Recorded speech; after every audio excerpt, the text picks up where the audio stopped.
देख रहे हैं सरयू टीवी न्यूज़ और आपके साथ मैं हूं सौरभ दुबे। हम इस वक्त अयोध्या में मौजूद हैं और ये लता चौक है। हमारे साथ यहां पर हनुमानगढ़ी के साधु संत मौजूद हैं। आइए इनसे बातचीत करते हैं और ख़ासकर उन चीज़ों के बारे में जानने का हम प्रयास करेंगे, जैसे कि जिनको निमंत्रण मिला और वो 22 को नहीं आ रहे हैं, उनके बारे में ये लोग क्या सोचते हैं। सबसे पहले गुरुजी आपसे हम जानना चाहेंगे कि आपका नाम क्या है। देवेशाचार्य, हनुमानगढ़ी, अयोध्या। हनुमानगढ़ी जी। अच्छा महाराज जी, 22 तारीख को लेकर बहुत से राजनेता हैं जिनको निमंत्रण मिला और उसके बावजूद वो 22 तारीख को नहीं आ रहे हैं, कैसे देखते हैं आप? बिल्कुल, जो नहीं आ रहे हैं कहीं ना कहीं हमको लगता है कि उनका भाग्य भी उदय नहीं हुआ है, क्योंकि भगवान के सामने तभी आ पाता है जब भगवान की कृपा होती है। और रही बात, कुछ लोग विरोध कर रहे हैं, निमंत्रण अस्वीकार कर दिए हैं, तो उनके लिए हम कहना चाहेंगे वो अभागा हैं। जागो प्रभु दारुण दुख दीना, ताके मति आगे हर लीना। तो कहीं ना कहीं उनका बुरा दिन हमको जो लगता है कि आने वाला है। वो लोग अभागे हैं जो निमंत्रण को ठुकरा दिए हैं। अच्छा, सोशल मीडिया पे शंकराचार्यों की बात भी तमाम शेयर की जा रही है। शंकराचार्य ने भी कहा कि हम 22 तारीख को नहीं आएंगे, मंदिर अधूरा है, ऐसी तमाम बातें सामने आ रही हैं। क्या कहेंगे आप? एक बड़े शंकराचार्य हैं, देश के देश उनको काफ़ी अच्छी निगाह से देखता है, लोग सम्मान करते हैं, और शंकराचार्य का 22 तारीख को ना आना कैसे देखते हैं? बिल्कुल, शंकराचार्य जी हमारे सनातन धर्म के सर्वोच्च सम्मानित व्यक्ति हैं, संत हैं। हम लोग उनका सम्मान करते हैं, आदर करते हैं। रही बात उनका आना ना आना, तो उन्होंने ऐसा कोई राम मंदिर का विरोध नहीं किया है जी। भाई, आना ना आना हमारी व्यस्तता हो सकती है कि हम उस समय उस डेट पर उपलब्ध नहीं हैं। तो उन्होंने पत्र जारी करके बाकायदे स्टेटमेंट दिया है। उन्होंने पत्र के माध्यम से जारी किया है कि हमारा कोई विरोध नहीं है, हमारा समर्थन है, हम सम्मान करते हैं। हमें प्रसन्नता का विषय है कि राम मंदिर बन रहा है, क्योंकि रामो विग्रहवान धर्मः, राम साक्षात धर्म के प्रतीक हैं, या कह लीजिए साक्षात धर्म ही है, प्रतीक नहीं, धर्म ही है। और मंदिर का विरोध करना, राम का विरोध करना यानी धर्म का विरोध करना, तो शंकराचार्य ऐसा नहीं कर सकते, क्योंकि धर्म के सबसे बड़े स्तंभ शंकराचार्य हैं। हाँ, रही बात वो नहीं आ रहे हैं, नहीं आने का सबसे बड़ा कारण ये है कि शंकराचार्य जब भी चलते हैं उनका एक अपना प्रोटोकॉल हो। जैसे हमारे प्रधानमंत्री राष्ट्रपति का प्रोटोकॉल होता है, वैसे ही हमारे शंकराचार्यों का भी प्रोटोकॉल होता है। अगर इस भीड़ में हम उनको बुलाते हैं तो वो सम्मान, वो पद, वो स्थान हम नहीं दे पाएंगे। इसलिए हम लोगों ने उनको निमंत्रण दिया है, उनसे आशीर्वाद की कामना किया है और उन्होंने आशीर्वाद भी दिया है। जी। अच्छा, आपसे भी हम जानना चाहेंगे, जैसे शंकराचार्य जी की आड़ ले रहे हैं कुछ राजनीतिक दल, कुछ नेता ले रहे हैं, क्या कहेंगे आप? देखिए, राजनेता और शंकराचार्य दोनों में बड़ा अंतर है। राजनेता नहीं आ रहे हैं, उनका दुर्भाग्य है। शंकराचार्य जी आशीर्वाद दिए। अभी महाराज जी ने बताया, हनुमानगढ़ी के बाबा पूज्य देवेशाचार्य जी ने कहा कि शंकराचार्य का एक अपना व्यक्तिगत प्रोटोकॉल होता है, और हमारे 4 ही शंकराचार्य प्रमुख हैं जो 4 स्तंभ के रूप में विद्यमान हैं। तो उन्होंने आशीर्वाद दिया है, समर्थन किया है, और राम जन्मभूमि निर्माण कार्य हो रहा है, इसके लिए बहुत सारा आशीर्वाद दिया है, क्योंकि राम मंदिर बन रहा है। राम जन्म स्थान पर हर घर भगवा गूंजेगा पूरे हिंदुस्तान पर।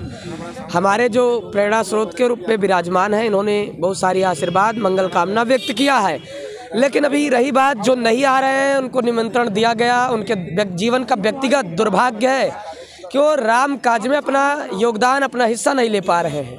तो मैं उनके लिए भी कहना चाहूँगा, कहीं ना कहीं उनके DNA में दोष दिखता है कि वो राम कार्य में अड़चन बन रहे हैं, राम कार्य को राजनीतिक तरह से देख रहे हैं, राम कार्य में सम्मिलित होने के बजाय कमेंट कर रहे हैं, लाइक नहीं कर रहे हैं, कमेंट कर रहे हैं। तो कहीं ना कहीं वो अपने आप में अभागे हैं, और उनके लिए राम कार्य बना भी नहीं है। राम कार्य को करने के लिए तो कोई अंगद हनुमान होने की आवश्यकता है, राम भक्त होने की आवश्यकता है।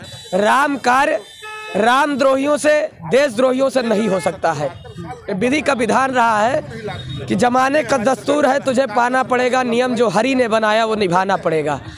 राम कार्य अंगद हनुमान के लिए बना है, राम कार्य देशद्रोहियों और राष्ट्रद्रोहियों के लिए नहीं है। अच्छा महाराज जी, बहुत से ऐसे लोग हैं जो तमाम विरोध करते हैं, कहते हैं यहाँ पे मंदिर में पैसा ज़्यादा फूंक दिया जा रहा है, अस्पताल बनना चाहिए था, स्कूल कॉलेज होने चाहिए। तो ऐसे लोगों को क्या कहेंगे आप? उनके बाप का पैसा नहीं है, सनातन धर्मावलंबियों का पैसा है, किसी राजनेता का पैसा नहीं है। ये पूरे देश के राम भक्तों का 1-1 रुपया पैसा है। राम भक्त भगवान का मंदिर बना रहे हैं, तो व्यक्तिगत टिप्पणी ना करे कोई राजनेता और कोई लोग उनको हॉस्पिटल बनवाने के लिए अपने घर को बेच दे, हॉस्पिटल बनवाने के लिए अपने घर से पैसा लगा दे, अपने घर वाली जगह पे वो हॉस्पिटल बनवाए, राष्ट्र कल्याण करे। उनको राम मंदिर ही दिखता है, कृष्ण जन्मभूमि और मथुरा काशी यही दिखता है उनको हॉस्पिटल और विद्यालय बनाने के लिए। अरे विद्यालय बनाना है तो तमाम जगह पड़ा है, देश में बहुत सारे ऐसे स्थान हैं, अन्यत्र जगहों पर आप वो सारे कार्य कर सकते हैं। आपको राम कृष्ण और भगवान शंकर ही 3 जगह ऐसी ही बची है, वहाँ हॉस्पिटल खोलो, वहाँ पर गजब है, दुर्भाग्य है इस देश के जो लोग अपने आने वाले युग युगांतर के परमात्मा, अभी तक तो भगवान त्रेता में 14 साल तक वनवास काल की यात्रा कर रहे थे, लेकिन कलयुग में लोगों ने 500 साल तक भगवान को टेंट में रखा, फिर भी उनकी इच्छा नहीं भरी। अभी भी वो उस जगह पर हॉस्पिटल और कॉलेज की मांग करते हैं। दुर्भाग्य है, ऐसे लोग अभागे हैं, उनकी कठोर निंदा करते हैं, साधु समाज उनकी घोर निंदा करता है। आगे और भी महाराज जी हैं, इनसे भी बातचीत करते हैं। महाराज जी, हम आपसे ये जानना चाहेंगे, जैसे कि आपने भी बयान सुना रहा होगा, कुछ समय पहले बात हो रही थी, कहा जा रहा था कि हिंदू धर्म ही नहीं है, क्या कहेंगे ऐसे लोग? जो लोगों ने बयान दिया है कि हिंदू धर्म नहीं है, तो कहीं ना कहीं हमको ऐसा शंका लग रहा है कि हिंदू धर्म के अपने जो उनका पिता है वो दिखावटी कहीं पिता होगा और उनके ब्लड में ही कहीं दोष ना हो गया हो, तो इसलिए हिंदू धर्म को डेंगू मलेरिया तो क्या बीमारी से उपलब्धि गिना रहे हैं। हम तो कहेंगे कि जितने भी राजनीतिक दल हैं, जिन जिन लोगों ने विरोध किया है, विनाश काले विपरीत बुद्धि, इनका विनाश काल जब होता है, विनाश काल का समय जब आता है तो बुद्धि विपरीत चलने लगती है। तो इस चीज़ को आप जान लीजिए कि जिन जिन लोगों ने कहा है कि डेंगू मलेरिया हैं, तो पहले अपने ब्लड को चेक करवाएं, डीएनए को चेक करवाएं, उसके बाद में दूसरे पे कमेंट करने की कोशिश करें। रामचरितमानस को भी जलाने की भी बात कर रहे थे, क्या कहेंगे? अरे वो पागल और दिवालिया को क्या कहा जाए, जो स्वयं बौद्धिस्ट होने के बावजूद जब तक के भारतीय जनता पार्टी में था तब तक उसने खूब मलाई खाया, और उसके बाद में जब समाजवादी पार्टी में जाता है तो समाजवादी पार्टी की राष्ट्रीय अध्यक्ष के द्वारा उससे करवाया जाता है और वो करता है, और वो एक धर्म विशेष को साधने की कोशिश करता है। तो मैं समाजवादी पार्टी के राष्ट्रीय अध्यक्ष को मैं बार बार पुनः अयोध्या की धरती से निवेदन करूंगा कि यदि इस पागल दिवालिया के ऊपर में एनएसए की कार्रवाई करते हुए इसको जेल भेजवाने का कार्य अगर नहीं कर रहे हैं और दिन पर दिन प्रतिदिन ये लगातार इसके पद को, इसके गरिमा को, इसके अधिकार को बढ़ाने का अगर कार्य करेंगे तो अभी देखे होंगे कि जूता चप्पल पड़ा हुआ था, हो सकता है स्वामी इनके राष्ट्रीय अध्यक्ष को भी इस घेरे में कहीं ना आ जाएं। अच्छा, कांग्रेस नेता हैं उदित राज, मंदिर को कांग्रेस नेता हैं उदित राज, वो उन्होंने मानसिक गुलामी का प्रतीक बता दिया मंदिरों को, क्या कहेंगे आप? खासकर राम मंदिर पर भी टिप्पणी की है। जिन्होंने कहा है मानसिक गुलामी है, मैं उनसे पूछना चाहता हूं कि मुस्लिम धर्म जो है वो मानसिक गुलामी नहीं है। मुस्लिम धर्म उनका मानसिक गुलामी नहीं है। यदि हिंदू धर्म मानसिक गुलामी है तो मुस्लिम कहते हैं कि हम बीमार होंगे मंदिर थोड़ी न जाएंगे, अस्पताल जाएंगे। तो अपने बाप के घर जमीनवा काहे के नहीं बेच करके बनवा देते हैं हॉस्पिटलवा?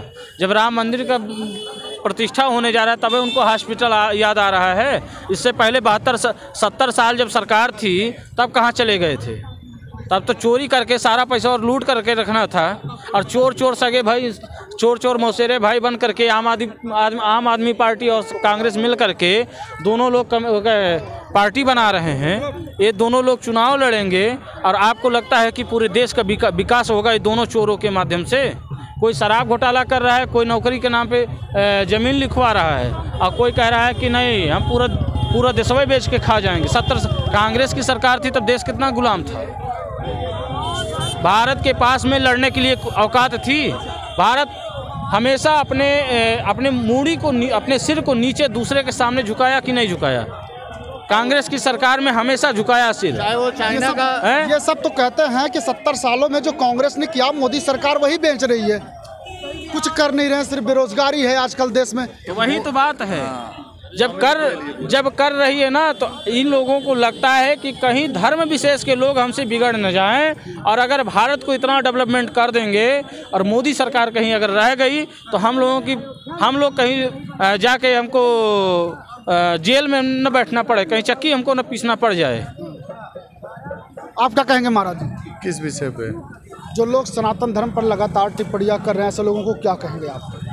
जैसे अभी आपने उदित राज की बात कही, मूर्ख टाइप का आदमी है वो, उसको बोलने नहीं आता। भगवान कहते हैं कि जैसे एक कहावत है गांव में कि शकल अच्छी ना है तो कम से कम बाणी अच्छी रखा। ना उसकी शकल अच्छी है ना उसकी बाणी अच्छी हो, जब कुछ बोलता है तो गंदे बोलता है। अस्पताल के लिए तुम जिस भीम की बात करते हो कि जय भीम जय भारत, उन भीम ने कहा है कि सनातन धर्म के अलावा किसी और के साथ मेरा समुदाय अर्थात जिसको आप कहते हैं यस्सी समुदाय ना, वो नहीं जी सकता। और अगर उदित राज को चाहिए तो जाकर पाकिस्तान देख लें, वो मंडल ही थे जो यहाँ का संविधान डॉक्टर भीमराव अंबेडकर जी ने लिखा था और वहाँ का संविधान मंडल ने लिखा था। उन मंडल की क्या दुर्दशा कर दी, पहले कानून मंत्री थे वो, और उन मंडल की क्या दुर्दशा कर दी, मारते मारते उन लोगों को बेदम कर दिया। आप किसकी कल्पना करते हैं? सनातन ही है कि आपको साथ लेकर चलता है। रामचरितमानस को जलाने तक की बात हुई, यहाँ तक कि जैसे कि एक चौपाई है सूद ढोल गंवार शूद्र पशुनारी, इस पर भी तमाम बातें हुई। क्या कहेंगे ऐसे लोगों को? मूर्ख आदमी है। रामचरितमानस की प्रति जलाकर आप नेम और फेम पा सकते हैं, लेकिन गति को दुर्गति में ही परिणित होगी, इसमें कोई संदेह नहीं है। जो आपने अभी श्लोक पढ़ा, इसका क्या सही मायने क्या है? कभी किसी ने निकाला? जो महाराज जी अभी बता दे रहे हैं आपको, महाराज जी तुरंत बता दीजिए। आपका ले लीजिए, पहले आप ले लीजिए। मतलब जो क्या चौपाई पढ़ी आपने? ढोल गंवार शूद्र पशुनारी सकल ताड़ना के अधिकारी। ढोल गंवार शूद्र पशु नारी, इनको शिक्षित करना। अगर आप ताड़ना जैसे कह रहे हो, अगर शिक्षित ढंग से नहीं ताड़ोगे तो क्या होगा? खराब हो, असुर बढ़ जाएगा।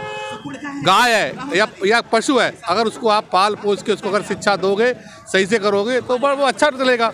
और नारी को आप जैसा उसके सम्मान करोगे, जैसा करोगे। इसका एक अलग ही अर्थ निकालते हैं नेता।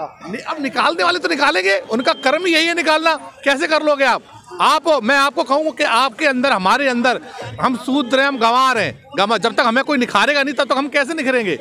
ये बात जो आप कह रहे हैं, ये बात हमारे देश के कई संत महंतों ने भी कही और ऐसा ही अर्थ बताया, लेकिन अर्थ का अनर्थ निकाला जा रहा है, बार बार निकाला जा रहा है। वो खुद अनर्थ है, उन्हें खुद ज्ञान नहीं है। आप बताओ, हम बताएं, किसी से पूछो कि अगर हमारे घर में एक बहू हो के नारी के शब्द ले लो, उसको आती है, वो व्यवस्था देखती है, सब कुछ समझाते हैं कैसे घर परिवार चलता है, एक छोटी बच्ची से। तो ये सब क्या, ये शिक्षा के अधिकारी है ना। कोई भी चीज़ ले लो, उसको बगैर शिक्षा के कैसे चलेगा? अयोध्या में है और राम मंदिर बन रहा है, 22 जनवरी को रामलला गर्भगृह में विराजमान हो जाएंगे। तमाम टिप्पणियां इस पर भी की जा रही हैं, क्या कहेंगे? कोई टिप्पणी नहीं भैया, ये सब तो दुनिया ना राममय के चलेगी और उन्हीं के संस्कारों से चलेगी, वरना ये दुनिया खत्म हो जाएगी। चलेगी तो अस्पताल बनना चाहिए था। और अगर दुनिया में अगर संस्कार नहीं आएंगे तो आप कहाँ से बना लोगे? जब आपके अंदर संस्कार हो जाएंगे, आप इस लायक हो, तो अस्पताल क्या, आप दुनिया में ब्रह्मांड सब कुछ ही बना लोगे। लेकिन आपको रामराज तो लाना पड़ेगा ना। यहाँ तक कहते हैं कि हम बीमार होंगे तो मंदिर तोड़ी नहीं जाएंगे, हम तो अस्पताल जाएंगे तो अस्पताल की ज़्यादा जरूरत है, मंदिर की क्या जरूरत? जब राम राज्य आ जाएगा तो कहते हैं ना कि लक्ष्मण के लिए पूरा पहाड़ आ गया था, तो बूटी भी यहीं आ जाएगी और सारा का सारा यहीं इलाज हो जाएगा। थैंक यू भैया। तो इनसे हमने बातचीत की, यहाँ तक कि साधु संतों से भी हमने बातचीत की, इनकी क्या राय थी वो आपको हमने दिखाया। बहरहाल अभी के लिए बस इतना ही। देखते रहिए सरयू टीवी न्यूज़।